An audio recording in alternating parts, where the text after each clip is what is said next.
The story you are about to hear is true. The names have been changed to protect the innocent.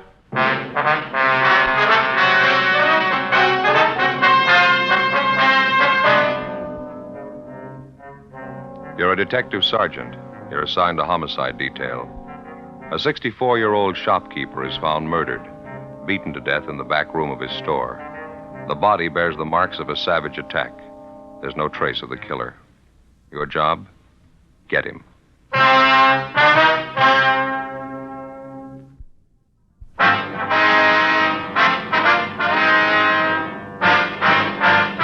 Dragnet, the documented drama of an actual crime. For the next 30 minutes, in cooperation with the Los Angeles Police Department, you will travel step by step on the side of the law through an actual case transcribed from official police files. From beginning to end, from crime to punishment, Dragnet is the story of your police force in action.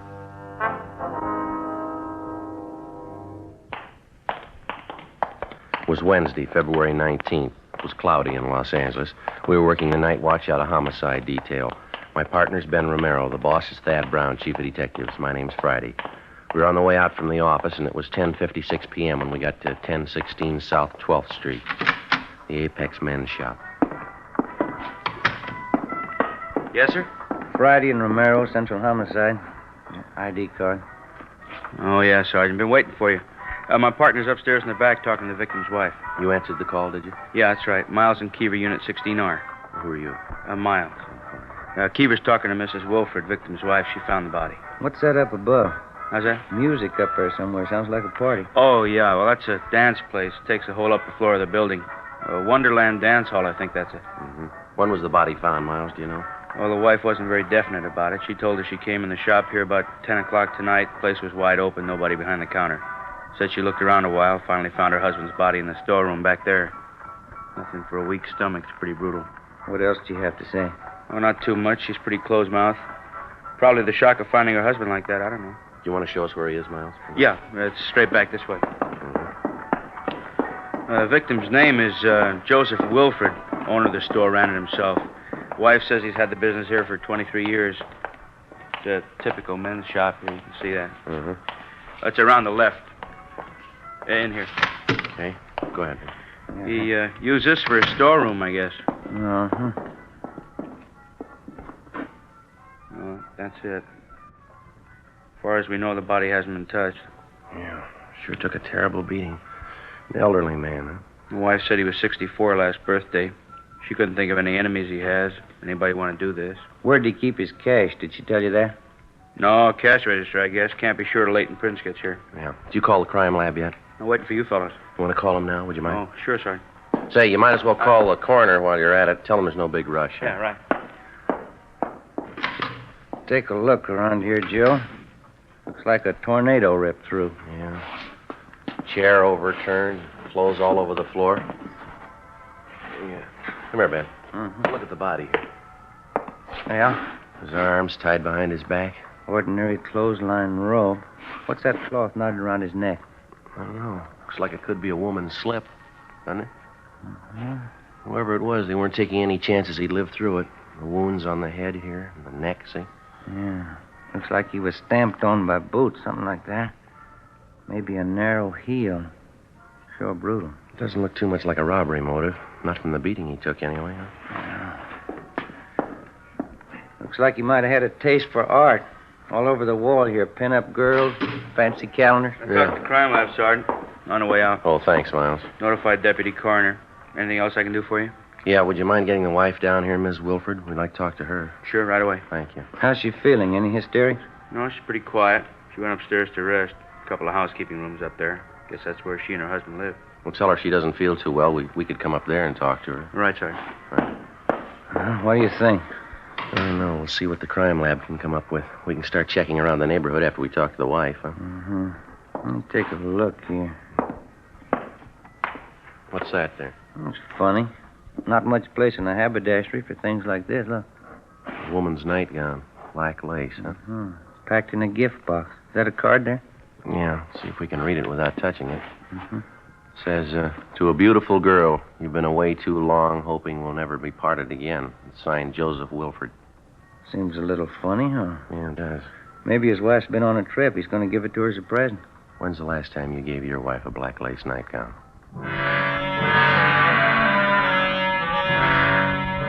11:05 p.m. The two officers who'd answered the call, Miles and Keever, brought the victim's wife, Mrs. Agnes Wilfred, downstairs, and Ben and I questioned her. She was a small, slight woman, dark hair, dark brown eyes, a sharp nose and chin. She looked to be in her early 50s. She said that both she and her husband had emigrated to America from northern Germany 25 years before. We asked her how her married life with Mr. Wilfred had been, but she kept dodging the question. We asked her how she happened to find the body. The body's just as you found it, Mrs. Wilfred. You didn't disturb anything? No, I just came back from a friend's and looked, and I saw him, and he was dead. Somebody killed Joseph. And you're pretty sure that your husband wasn't having any trouble with anybody? No enemies? No, he didn't have any enemies not to do this. Yes, ma'am. You lived upstairs in the back of the store with Mr. Wilfred. Is that right, ma'am? And for a long time, yes, we lived upstairs in the rooms. It was nice. Saved money for rent. Well, do you have any idea at all why your husband's dead? Why somebody'd want to kill him? There was money in the store. They'd kill for that. You're a policeman. People kill for money, you know that. Well, do you know where Mr. Wilfred kept his money, ma'am? There was a wooden drawer on the table in the back room. He would keep the money there. But I looked when I came in first. It was empty. Well, was there any money in that drawer tonight? Do you know that? Oh, yes, $300-400 anyway. Joseph always kept it in there. A terrible place up above, the music all the time, the noise. You should make them be quiet. The dance halls have been up there for a year tonight anyway. They should be quiet. Yes, ma'am. About the money Mr. Wilfred had in the store. Maybe $1,000. $700-800, maybe that anyway. And then his wristwatch he had on, that's gone too. Well, can you give us a description of the watch, Mrs. Wilfred? What make it was? What it looked like? Oh, yes, I can give that to you. It's white gold, expensive. It's writing on the back, Agnes to Joseph. One birthday I gave it to him. Have you been away from your husband recently, ma'am? I mean, on a trip or anything like that? No, I haven't been away. Why? Well, we don't mean to upset you at a time like this, but would you know if your husband had any women friends? Miss Wilfred? If you have a cigarette, I'd like one. Oh, yes, ma'am. Here you are. Thank you very much. Thank you if you like, miss.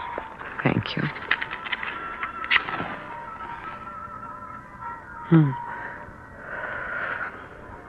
we have to talk about it? I'm afraid so, ma'am. Most of them I know. For 10 years it's been like this. There were many of them. Young women. Joseph didn't try to hide it from me. I knew all about it. You continued to live with your husband all this time, ma'am? I did. He'd bring the girls to the shop here sometimes. When they'd come, I'd go away for a while. After they were gone, I'd come back. Joseph and I would never talk about it. You mean you never had any arguments with your husband about the women? No. He never lied to me about the girls. He had them, that's all. It was something he expected me to understand. I see. You say you knew several of these women your husband went out with. Could you give us their names, please? Yes, there's an address book upstairs in Joseph's desk. The names are in there. I see. Would you mind showing us that address book now, please? Yes, we can go upstairs. I'll get it for you. There's one question I'd like to ask you, Mrs. Wilfred. If you don't mind. Yes? About your husband, ma'am. I don't know. Hurt very much at first. And then by and by, it didn't hurt so much. Time, I guess. Habit. Beg your pardon? A habit. If you want to, you can get used to anything. Yes, ma'am. Even a man who doesn't love you anymore.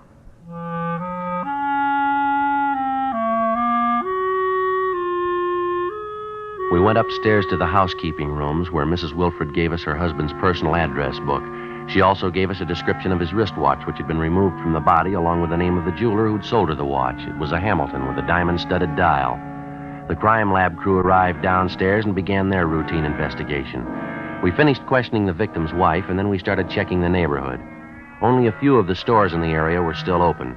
We found only one possible witness, a newsboy, who told us that he'd seen an attractive dark-haired woman enter the store earlier in the night at about 8:30 p.m. His description of her was only sketchy. Another hour of checking the neighborhood, and we went back to the store. Lieutenant Lee Jones and the crime lab crew finished checking over the entire layout. They went back downtown to give a thorough examination to what physical evidence that they'd found. The deputy coroner arrived and removed the body. Together with Hubka and Forbes from Homicide, Ben and I spent most of the next day checking with store owners in the immediate neighborhood of Wilford's haberdashery. They could tell us nothing we hadn't already found out. We got the description and serial numbers of the victim's missing wristwatch, notified the pawn shop detail, and got out a broadcast on it. 3:45 p.m. We checked with the office. We got a slow enough start on this thing, huh? Everybody tells us the same story. Yeah, seems to be pretty common knowledge. He had a lot of girlfriends. I guess we better start checking out the names in that address book, huh? Yeah. Sure beats all, doesn't it, Joe? What's that? Mrs. Wilford, 10 years, her husband's dating other women right in front of her. It isn't normal. Can't see why she didn't just pack up and leave. It's kind of hard to figure at that. Maybe she was still in love with him. Wonder how Forbes and Hubka made out. I'll check the book, see if we got a call. Okay. See. No? No word from him, huh? No, Lee Jones called from the crime lab, wants us to check with him. I'll call him. Okay, fine. 2667, please. That's right. Guess we better check with the morgue, too, huh? See if they got the body posted yet? Yeah. Hi, Lee. It's Romero. What was it? Did you get the name? I see. All right, well, bye. What do you have? Lee talked to the coroner already. Wilford died about 9 o'clock. Cause of death was strangulation. Mm-hmm. How about those wounds on the head and on the neck? That didn't do it. The cloth tied around his neck. It was a woman's slip, all right. Yeah. Did he pick up anything off it? Any laundry marks? He did better than that. Yeah? He got the name of the laundry. After checking for all stains and markings on the woman's slip, which had been found knotted around the murder victim's neck, Lee Jones had examined it under a special fluorescent light. He found a type of marking used by only one large laundry service in the city. We checked with the managers of the laundry company and found that the slip had been cleaned by them for a Miss Elise Dressler. She had a North Hudson Street address. We started checking on her. The first lead came from the dead man's personal address book. We found the name of Elise Dressler listed along with her address and telephone number. There was a single word scribbled beside her name and enclosed with parentheses. It said Max. That was all. 5:42 p.m. We drove out to the address, a Spanish-style apartment house on North Hudson. We rang, but there was no answer. The apartment manager told us Miss Dressler worked as a dancer at a nightclub on West 7th Street. Ben and I drove to the club, a high-priced theater restaurant which was newly opened. We were told Elise Dressler wasn't due there until 9 p.m. We had a couple of ham and cheese sandwiches and some coffee at a lunch counter, and we checked back at the club a few minutes past 9. The show was already started. We located the Dressler girl in her room backstage. She was a tall, fairly attractive blonde. We started questioning her. Can you tell us where you were last night, miss? Yeah, all right. Here I work every night but Monday. We close then. What time did you get here last night? Just about 8 o'clock. I had something to eat, and then I changed to my costume and went to work. Do you know if Mr. Wilford had any enemies? No. Maybe somebody he was having trouble with? No, maybe that wife of his. That's none of my business. I wouldn't know. You can't think of anybody at all who might want him out of the way. No, I don't think so. He and Max Hollins had some arguments, but that's the only time I saw Joe mad at anybody. Who's this Max Hollins? Well, he's the man who arranged for me to come out from New York. Joe and Max have been friends for a long time. What were the arguments about, Miss Dressler? Do you remember? Yeah, about me. You see, Max brought me out here, and I suppose at first he thought he owned me. He didn't think I should go out with any other men but him. Max is stubborn sometimes. Well, so am I. I like Wilford, so I went out with him. I went out with Max, too. Well, these arguments they had about you, would you say that they were pretty mad at each other, Max and this Mr. Wilford? Well, only last week, Max was very angry with Joe, but I think he got over it. Could we talk together later? It's almost time for me to go on. I better get outside. Oh, sure. Excuse me. Yeah, I'll get it. Okay. We'll wait backstage here for you, Miss Dressler. Is that all right? Yeah, fine. Oh, that's all right. I still have a few minutes. Well, how about the last time you were in Wilford's store, Miss Dressler? Can you remember that? Not exactly. At least 6 months ago. I hardly ever went to see Joe there. Did you ever have any occasion to leave any clothing with Wilford in his store, maybe for cleaning alteration? No, I never left. Maybe it's possible they could be there. How do you mean? Well, I have some nice slips, you know. First I sent them out, but Joe said he knew a very nice French laundry to do them. He'd come to my place, pick them up, and then take them to the laundry. Maybe he could have left them in his shop one day. Well, would anybody besides yourself have access to the clothes in your apartment? Maybe a roommate? No, I live by myself. I have the only key to the door except Max Hollins. He's got one. He lives in my apartment house, the upstairs floor. Nobody else has a key. Did you send any clothing to the French laundry with Mr. Wilford recently? Yesterday I did. 2 nice slips of mine. But Joe Wilford didn't call for them. I sent them over with Max. How'd that happen? Max said he might as well take them. He was going down to that neighborhood by the haberdashery. Oh? I wanted to see Wilford anyway. Max said he wanted to fix up their argument. We continued questioning the Dressler girl after she finished her first act at the theater restaurant. She told us that she hadn't seen Max Hollins since early the day before. She was taken downtown where she gave us a full statement. Further questioning got us the information that the argument between the two men, Joseph Wilfred and Max Hollins, over the affections of Elise Dressler was far from settled at their last meeting. The girl admitted that it was a serious argument and that it ended up in a fist fight between the two men. She said Max Hollins was out of town for the night, but that he'd return early the next evening for work. He was employed as manager of a room service department at a large downtown hotel. 11:30 p.m. Ben and I drove back to the apartment house on North Hudson, and together with the building manager, we checked Max Hollins' apartment. We found nothing. The manager told us Hollins' car was parked in the apartment garage, so we went down and gave it a routine check. Under the front seat, we found a paper bag with a pair of gloves in it. There were bloodstains on both gloves. We dropped them off at the crime lab for examination. At 6 o'clock the following night, Ben and I went to the room service department of the downtown hotel where Hollins was employed. I'm sorry, sir. Mr. Hollins is late this evening. He should be here pretty soon. He notify you he'd been late? Well, he called, yes. Probably be here in 10 or 15 minutes. I'm his assistant. Can I help you? No, it's all right. We'll wait. All right. Pardon me. I wonder if we could look at your wristwatch, please. Well, surely. It's just a few minutes past No, 8. we just want to look at the watch if we could. Oh, sure. Here. Could you take it off? I'd like to look at the back of it if it's all right. Sure, that's all right. Here. Nice looking, isn't it? Just got it yesterday. That's so. Same engraving. Agnes to Joseph. Where'd you get this watch, sir? Why, what's the matter? Where'd you get it? Max Hollins. He sold it to me.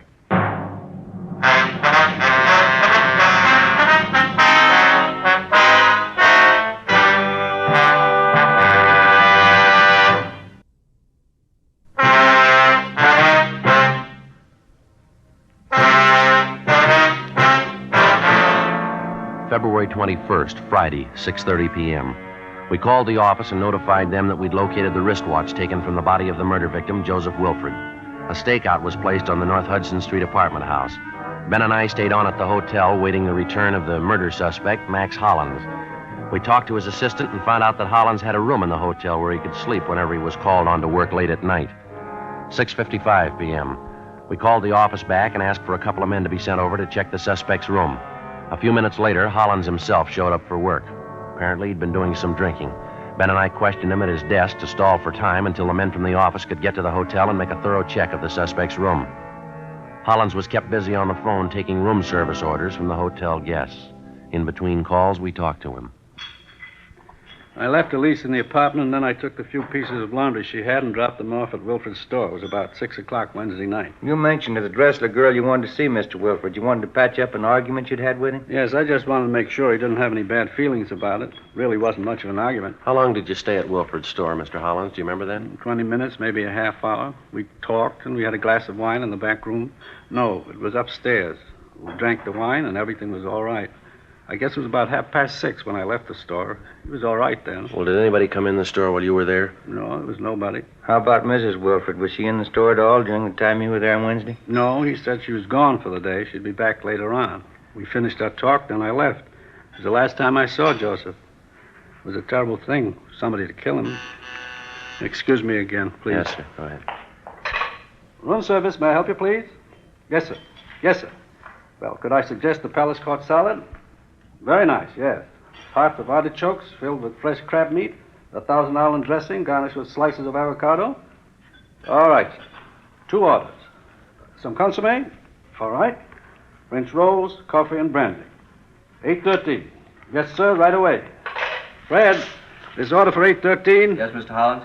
That's Mr. and Mrs. Morrow, 8:13. Make it quickly, please. Yes, sir. One of the best men I have, Fred. We keep a very high standard in our room service. Only the very best. They're all Geneva men. Yes, sir. Something else we'd like to find out. 21 years ago, I came here to the hotel. It was nothing. They were serving garbage. Bad service. Very bad. I built our staff one by one. I did it. There's our staff list there. Finest waiters in the country. Henry Sanchez, Fred LaSalle, Conrad Lutz, Joe Zwick, Yes, sir. and Elmer Creighton. He waited on the president when he came to visit here from Washington.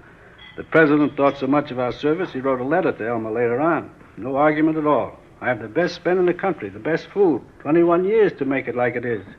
I did it all myself. I understand you and Wilfred were old friends, Mr. Hollins. You knew him quite a number of years, is that right? Most of his life, yes. I knew Joseph in the old country. We came from the same town. Terrible thing that's happened. I always liked Joseph, a good friend. What about these arguments you had with him lately about the girl, Elise Dressler? They amount to anything? No, but it showed something typical of Joseph. Maybe it was the business he was in. Dollars. That's all he thought about, the big dollar. He knew he had more money than I did. He thought he could do anything with it. How do you mean? About the girl, Elise. I took a visit to the old country 3 years ago, Strasbourg. That's where I learned my trade, from the best maitre d's in Europe. Mm-hmm. I met Elise on my way back in New York. You can check up on all my background. I worked at the Grand Hotel in Brussels. That's when it was the best. I was at the Carlton in London. Then I went to Venice, the Hotel Danielier. After, I went to the Hotel Majestic in Cannes. Yes, sir. What would that have to do with Miss Dressner? Very nice girl. We liked each other. When I came back here, I arranged for her to come out from New York. Took care of everything. I thought I'd like to marry her when she came here. And how about it, Hollins? You want to tell us now? Sir? Did you kill Wilfred? Excuse me, please. Room service, may I help you, please? Yes, Mr. Sutter. Dinner for 12 tomorrow night in your suite. Your wife and I made up the menu. Certainly, Mr. Sutter. I'll check it over for you. Let's see. We serve caviar with blini to start with. Then the soup, consommé Magdalene. And with the soup, amontillado. Yes, sir, that's Spanish. Then crab legs, Saint-Denis. Sir? Saint-Denis, that's crab legs rolled in breadcrumbs, fried in butter, served in a terrapin dish with bechamel sauce. After that, the Chateaubriand with truffle sauce, soufflé potatoes, small green peas français, and with that we serve Ponte Cornet 27. Dessert, we shall have peach flambé, coffee, and liqueurs afterward. Yes, sir. Henry Sanchez and Conrad Lutz. They'll serve you. Thank you. Thank you, Mr. Sutter. Good night, sir. Real gentleman, Mr. Sutter. He knows how to give a dinner party. The old school. Not so many of them left now. It's not like it used to be. People aren't the same anymore. Oh, yes, Fred. What is it? A message for the officers here, Sergeant. Oh, thank you. Excuse us a minute. Oh, of course. What is it? It's from Forbes. They checked his room in the hotel. They didn't find anything. Better get him downtown, huh? Yeah. Hollins, we'll have to ask you to come downtown. Oh, yes. Get my top coat on here. There. Out this way, Sergeant. All right.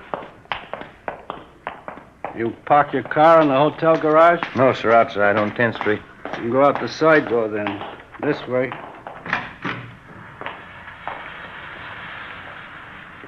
It's starting to rain. You both have your top coats? Yeah. Yes. Well, let's go. We're parked right down this way. What did Elise say? Elise Dressler. She said you had a fight with Wilfred. You went to see him the same day he was murdered. Yes. It's terrible. It's too bad. Might as well tell you, sir. We've got the evidence. Quite a bit of it. All points to you. Oh? How is that? Well, the pair of gloves you were wearing, we found them. The wristwatch you took off the body, we found that, too. Yes. You want to tell us about it? I didn't use good sense. I didn't know what to do when I went to see him. But I didn't have it in my mind to kill him. God knows I tried to talk to him. I asked him, please, to stay away from Elise. I asked him as a friend. Yes, sir. All he said to me was, Max, I give her presents and she likes me. I have the money to give her what she wants, Max. You haven't got the money. That's what he said to me. You had a fight with him then? No, there wasn't any fight. I'm not sorry. I killed him, but I'm not sorry. You want to give us a statement about it downtown? I suppose. I'm not ashamed of it. All right, let's go. Down this way. Any man would have done the same. How could you hear such talk and not kill him? How about the wristwatch you took off of him, the money from the drawer? I wanted to hurt him more, even after he was dead, after I beat him and beat him. I knew it would be the worst way to hurt Joseph, to take his money. Here we are. In the back, Alan. Yeah.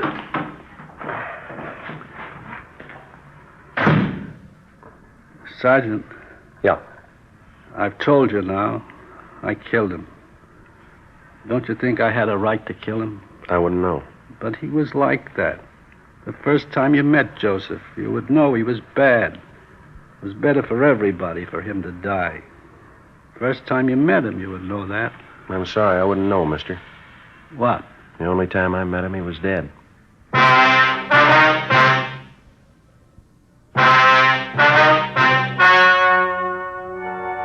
story you have just heard was true. The names were changed to protect the innocent. On June 4th, trial was held in Superior Court, Department 89, City and County of Los Angeles, State of California. In a moment, the results of that trial.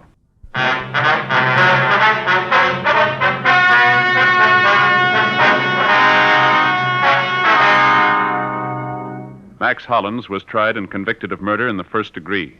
He was executed in the lethal gas chamber at the state penitentiary, San Quentin, California.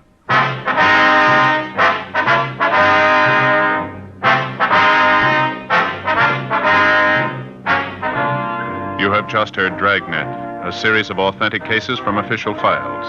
Technical advice comes from the Office of Chief of Police W.H. Parker, Los Angeles Police Department.